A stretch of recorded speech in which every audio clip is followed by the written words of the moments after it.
penyelidikan pemeriksaan berdasarkan fakta di lapangan. Tentunya penyidik dan penyelidik ini sudah terlatih bagaimana cara mengolah TKP, ya, cara menemukan bukti-bukti dan petunjuk itu sudah dilatih dan sudah terlatih. Ada surat step penyidiknya.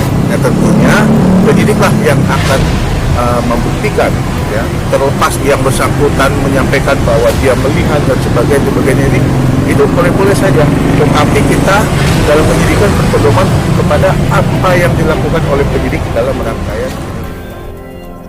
Kasus pembunuh ibu dan anak di Subang makin seru untuk disimak. Pasalnya, kasus pembunuhan Subang tersebut sudah menjadi isu nasional. Semua pihak mengarahkan matanya pada kasus Subang.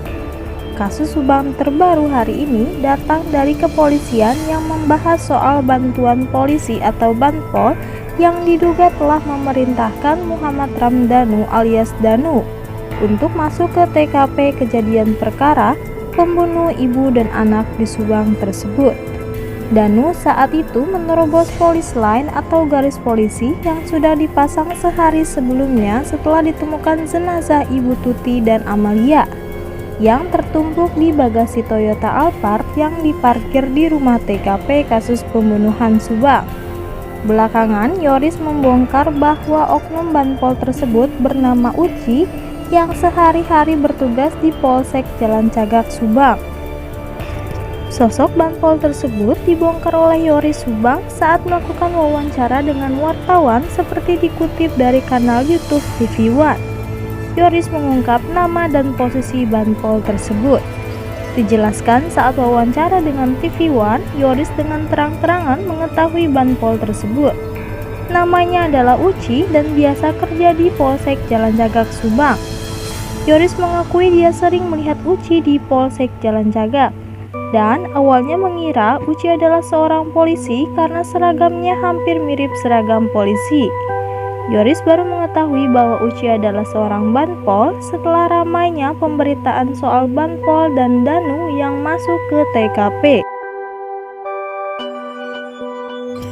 Menurut RDA Caniago, setelah kejadian area TKP merupakan ranah dari penyidik.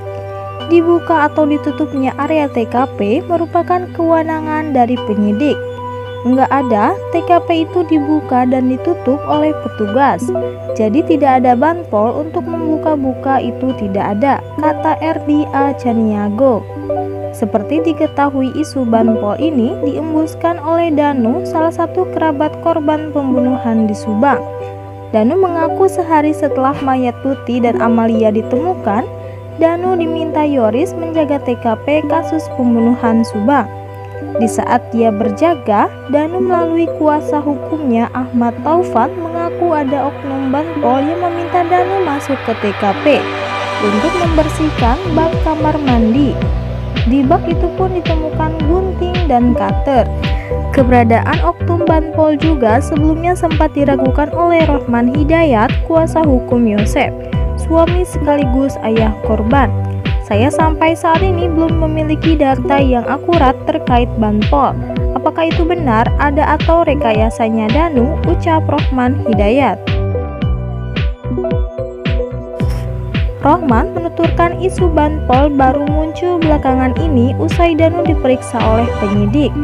Melalui kuasa hukumnya, Danu disebut diminta oknum Banpol untuk membersihkan bak kamar mandi rumah Yosef hingga menemukan gunting dan cutter dalam bak.